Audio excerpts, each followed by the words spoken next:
Assalamualaikum warahmatullahi wabarakatuh. Alhamdulillah wassalatu wassalamu ala Rasulillah wa ala alihi wa sahbihi wa man walah wa ba'd. Saudara-saudariku dimanapun kita semua berada, semoga video ini menemui kita semua dalam keadaan yang baik, sehat, dan diridhoi oleh Allah Subhanahu wa Ta'ala. Alhamdulillah, kita sangat bersyukur pada Allah Subhanahu wa Ta'ala masih diberikan kesempatan untuk berkehidupan, beraktivitas hingga tiba di hari kedua di bulan Dzulhijjah tahun 1446 Hijrah, di hari Kamis ini. Satu anugerah yang sangat besar yang tidak setiap hamba Allah memiliki peluang yang serupa dengan kita semua. Lebih kita syukuri bahwa keberadaan kita di hari ini, di waktu ini juga disertai dengan keimanan kita kepada Allah Subhanahu wa Ta'ala. Dan iman itu sesuatu yang sangat mahal. Tidak semua yang hidup di muka bumi sampai detik ini boleh jadi punya kemampuan untuk beriman pada Allah Subhanahu wa Ta'ala. Iman itu bukan sekedar klaim kebertuhanan, keyakinan untuk bertuhan, tapi juga keyakinan itu memiliki satu konsekuensi berupa pembuktian. Di antara pembuktian yang kita bisa tampilkan dalam konteks beriman, setidaknya ada dua aspek yang penting. Ada pembuktian mengerjakan perintah, dan kedua, pembuktian menjauhi larangan. Karena itu di dalam Islam kita mengenal amar ma'ruf untuk mengerjakan perintah yang baik, nahi mungkar untuk meninggalkan, mencegah, menjauhi segala yang dilarang. Dengan tujuan yang jelas, bukan hanya syariat, agama memerintahkan kerjakan, kemudian tinggalkan, tapi dijelaskan tujuannya. Untuk apa mengerjakan ini? Untuk apa menjauhi ini? Apa manfaatnya untuk kehidupan kita di dunia? Setelah meninggalkan dunia, kemana kita akan berlabuh? Manfaat dari itu semua apa? Bersyukur kita sebagai muslim, seluruh tuntunan beragama di dalam Islam dijelaskan dengan keterangan yang sangat jelas, sangat detail, dengan contohnya yang sangat presisi, sehingga selalu memberikan kepada kita gambaran-gambaran yang terang untuk menunaikan tuntunan agama ini.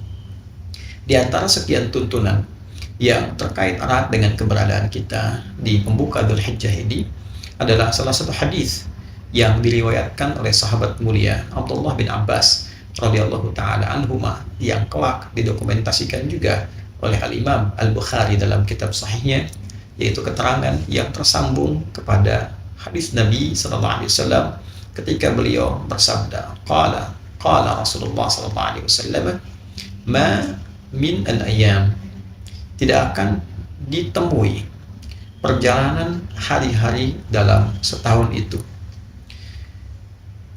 al-amalus salihu fihinna ahabbu ilallah, saat status amal soleh yang kita kerjakan di hari-hari itu naik ia menjadi status yang dicintai oleh Allah Subhanahu wa Ta'ala min hadhil ayyam al-ashr, dibandingkan dengan hari-hari yang lainnya, yaitu ditemukan pada 10 hari pertama di awal bulan Dzulhijjah.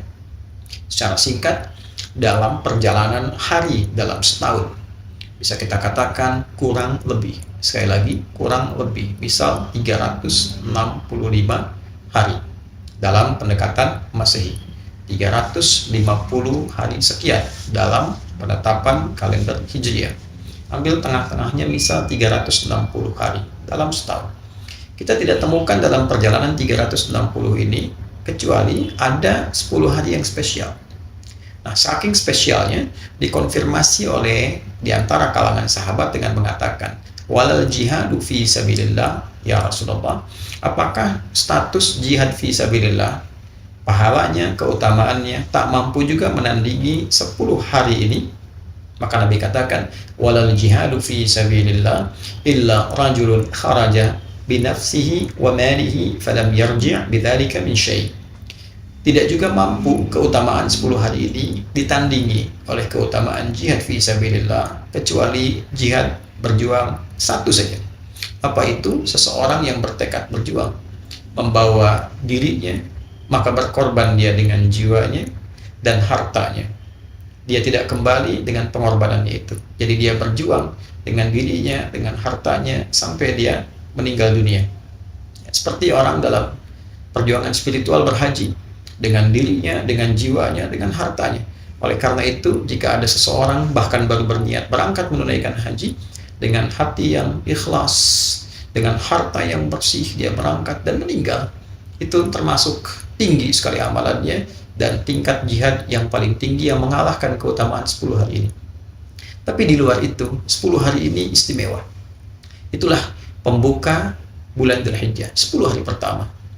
Maka dari itu, para ulama hampir seluruhnya mengomentari hadis ini yang statusnya sangat sahih dengan status motivasi kepada kita untuk meningkatkan perbuatan-perbuatan mulia yang dipandang oleh agama. Setiap perbuatan mulia yang dipandang baik oleh agama itu disebut dengan amal saleh namanya. Maka dari itulah kita ketika hadir di momen ini saling memotivasi diri. Bagi saya pribadi, Anda, kita semua saling mengingatkan, saling mengajak. Semua peluang tidak harus dibatasi karena Allah akan menilai berdasarkan ketulusan niat kita. Yang berpotensi dengan badannya, fisiknya, tenaganya, dia tingkatkan amal saleh dengan fisiknya. Sholatnya, baca Qurannya, ada sesuatu di jalan yang bisa ia ambil, bantu, singkirkan, duri kah, batu kah, dia lakukan dengan niat karena Allah, memuliakan perintah Allah, memuliakan petunjuk Rasulullah, nilainya tinggi, lebih dari jihad fisabilillah. Kita, sekali lagi saya buka tadi dengan iman kita. Iman ini yang memandu kita untuk meyakini. Yakin, silahkan. Belum yakin, belajar supaya mengerti mengapa ada tuntunan semacam ini. Kemudian yang memiliki titipan dari Allah berupa kelebihan harta, silahkan beribadah dengan hartanya. Berinfak, punya agenda, hari ini infak berapa, besok berapa. Dan nilainya itu beda dengan hari-hari yang lain. Nanti mendekat kepada kurban dan sebagainya. Kemudian bisa yang menggunakan intelektualnya. Dia beramal soleh dengan ilmunya, dengan fikirannya. Keluarkan ide-ide yang baik. Memberikan share kebaikan kepada orang, menjelaskan hukum-hukum, niatkan karena Allah. Itu lebih daripada jihad fisabilillah dalam konteks ini. Insya Allah perjalanan sampai tanggal 9 ada pedomannya, ada tuntunannya. Nanti insya Allah di kesempatan yang lain kita akan coba rinci sedikit demi sedikit. Yang mau kurban disiapkan dari sekarang. Yang ingin meningkatkan puasa boleh. Dari hari pertama tadi yang puasa alhamdulillah. Yang belum ada kesempatan, hari ini barangkali teman-teman ya, yang pertama kemarin selesai Rabu, sekarang Kamis, yang belum sempat hari ini Jumat belum sempat, Senin bisa mulai. Ya, nanti hari ke-8 misalnya mau puasa, bisa. 9 bagus. Karena nilainya nanti ada yang spesial yang terkait dengan wukuf, di sini kita puasa. Nilainya bisa menggugurkan satu dosa yang telah setahun berlalu, dan itu memberikan gambaran kebaikan untuk kita. Kemudian yang akan kurban, belajar fikih kurban, ya, disiapkan dengan anggaran berapa yang dimiliki, cari hewan terbaik, niatkan karena Allah. Tapi poinnya adalah kenapa pahalanya begitu besar? Kenapa menjadi istimewa? Karena ternyata 10 hari ini di antara manfaatnya adalah menyempurnakan pelatihan Ramadan kita selama sebulan untuk melengkapi kekurangan-kekurangan sehingga melahirkan manusia yang lebih paripurna lagi kebaikannya, menghilangkan salahnya, membangun solehnya, menghadirkan kebaikan dari menepikan salah dan membangun soleh. Kesalehan yang muncul setelah salahnya hilang itu disebut al-birru namanya. Birrun. Jika itu melekat pada pribadi seseorang, maka berubah menjadi mabrurun. Ada orang demi meraih itu, dia menunaikan haji. Haji yang merubah perilaku orangnya menjadi lebih baik dari sebelumnya. Lebih soleh dan hilang salahnya. Dia tekan salahnya untuk muncul solehnya. Itulah haji mabrur. Yang belum punya kesempatan berhaji di tahun ini, dia berusaha memaksimalkan 9 hari di awal, kemudian ditutup dengan hari ke-9 dia puasa, memperbaiki diri. Karena itu kalimatnya serupa dalam substansi. Al-Hajju Arafah, di sini Siyam Yaumu Arafah. Al-Hajju Arafah, puncak hajinya Arafah. Di sini Siyam Yaumi Arafah, puasa yang ditunaikan pada waktu Arafah. Orangnya wukuf di sana, kita menunaikan di sini puasa dengan nama untuk menunjuk substansi yang serupa, bukan puasa biasa. Koreksi diri, mengenal kekurangan, menepikan yang salah, membangun yang soleh. Ketika berbuka, kita berbuka dalam keadaan lebih baik. Ada yang mampu menyembelih hewan korban, sifat jelek hewaninya dibuang, sifat insaninya muncul. Maka berzikirlah hari ke-11, 12, 13 ayam tasyrik.